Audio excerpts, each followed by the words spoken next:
Hello friends, તમારું સ્વાગત છે અમારી ચેનલ સિમ્પલ ગુજરાતી રસોઈમાં। તો આજે આપણે એકદમ નવો જ નાસ્તો બનાવીને તૈયાર કરવાનો છે। જ્યારે ઘરમાં રોટલી શાક ખાવાનું મન ન થાય અને ઇન્સ્ટન્ટ તમારે નાસ્તો બનાવવાનો થાય ત્યારે જો તમે આ નાસ્તો બનાવશો ને તો ખૂબ જ ટેસ્ટી બનીને તૈયાર થશે અને ફક્ત 15 જ મિનિટમાં બનીને તૈયાર થઈ જશે। તો નાસ્તો બનાવવા માટે અહીં મેં 1 બાઉલ જેટલા ચોખાના પૌવા લઈ લીધા છે। હવે તેને સારી રીતના 2 થી 3 વાર પાણીમાં ધોઈને સાફ કરી લેશું। આથો લાવવાની ઝંઝટ વગર કે પીસવાની ઝંઝટ વગર ઇન્સ્ટન્ટ તમારો આ નાસ્તો બનીને તૈયાર થઈ જાય છે અને ખૂબ જ ટેસ્ટી બનીને તૈયાર થાય છે। તો અહીં 2 થી 3 વાર મેં સારી રીતના પૌવાને સારી રીતના ધોઈને સાફ કરી લીધા છે। હવે તેને પૌવા આપણા ડૂબે તેટલું પાણી એડ કરીને તેને 15 થી 20 મિનિટ સુધી પલાળીને રાખી દેશું। હવે જ્યાં સુધી આપણા પૌવા છે તે પલળે છે ત્યાં સુધી આપણે બીજી તૈયારી કરી લેશું। તો નાસ્તો એકદમ ક્રિસ્પી બનાવવા માટે અહીં મેં 1 નંગ બટેકું લઈ લીધું છે। તેને છાલ ઉતારીને મોટી મોટી સાઈઝના ટુકડા કરી લેશું। નાસ્તામાં બટેકું એડ કરવાથી તમારો નાસ્તો છે ને તે ટેસ્ટી તો બને જ છે પણ સાથોસાથ ક્રિસ્પી પણ બને છે। આવી રીતના મોટી મોટી સાઈઝના ટુકડા કરી લેશું।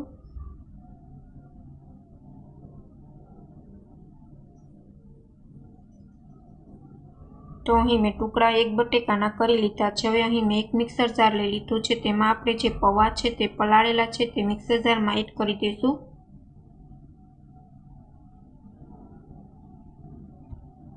હવે તેમાં આપણે જે બટેકું સુધારેલ છે તે એડ કરીને સારી રીતના તેને ગ્રાઇન્ડ કરી લેશું। એકદમ આપણે થીક પેસ્ટ બનાવી લેશું। હવે એક બર્તનમાં આપણે પેસ્ટ જે કરેલ છે તે લઈ લેશું।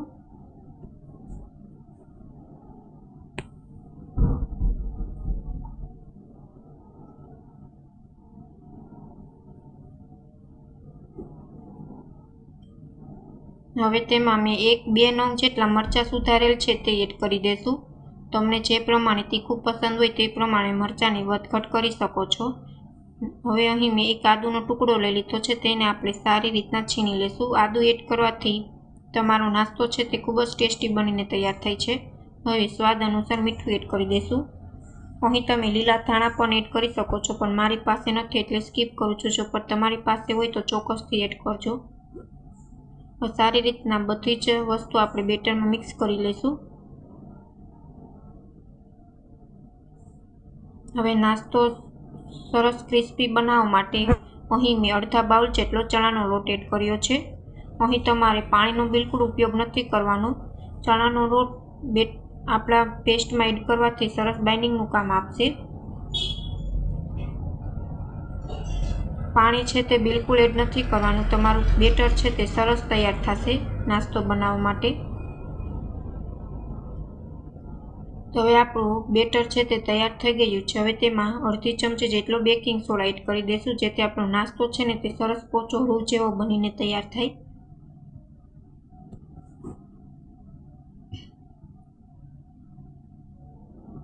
આપણો નાસ્તો બનાવવા માટે અહીં ઝાઝી વસ્તુની તમારે જરૂર પણ નહીં પડે। થોડી જ વસ્તુમાં તમારો નાસ્તો છે તે ખૂબ જ ટેસ્ટી સરસ બનીને તૈયાર થશે અને તે પણ તમારી ઘરમાં રહેલી વસ્તુમાંથી જ બનીને તૈયાર થશે। તો અહીં મેં 1 ચમચી બેકિંગ સોડા એડ કરી લીધો છે। હવે તેને સારી રીતના બેટરમાં એક્ટિવ કરી લઈશું। તો અહીં નાસ્તો બનાવવા માટે આપણું બેટર તૈયાર થઈ ગયું છે। હવે આપણે ગરમ તેલ થવા માટે ગેસ ઉપર એક બર્તનમાં મૂકી દીધું છે। ગરમ તેલ થાય ત્યાં સુધી આપણો સોડા સારી રીતના એક્ટિવ થઈ ગયો છે બેટરમાં અને તેલ પણ ગરમ થઈ ગયું છે। હવે અહીં નાની નાની સાઈઝના આપણે પકોડા બનાવી લઈશું અને ગેસની ફ્લેમ એકદમ હાઈ રાખશું જેથી આપણા પકોડામાં તેલ ન ચડે અને એકદમ ક્રિસ્પી બનીને તૈયાર થાય।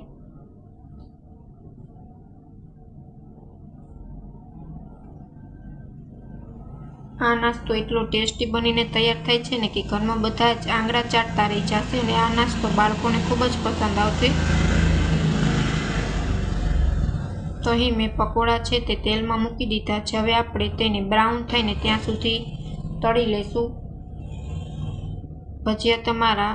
પકોડા તમારા તેલમાં મુકાઈ જાય ત્યાર પછી તે ગેસની ફ્લેમ લો કરી દેવાની જેથી અંદરથી એકદમ ચડી જાય અને બહારથી એકદમ ક્રિસ્પી બનીને તૈયાર થાય. હવે બ્રાઉન થાય ને ત્યાં સુધી આપણે પકોડાને તળી લેવાના છે. 2 થી 3 વાર આપણે તેને ચારાની મદદથી પલટી દઈશું, જેથી એકદમ ક્રિસ્પી બનીને તૈયાર થાય.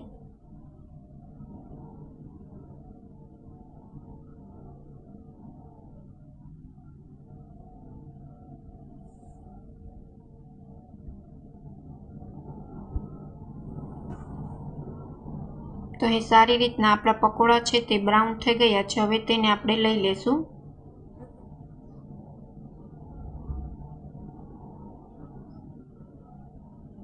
તો એકદમ ક્રિસ્પી અને એકદમ ઇન્સ્ટન્ટ પૌવાનો નાસ્તો આપણો બનીને તૈયાર છે.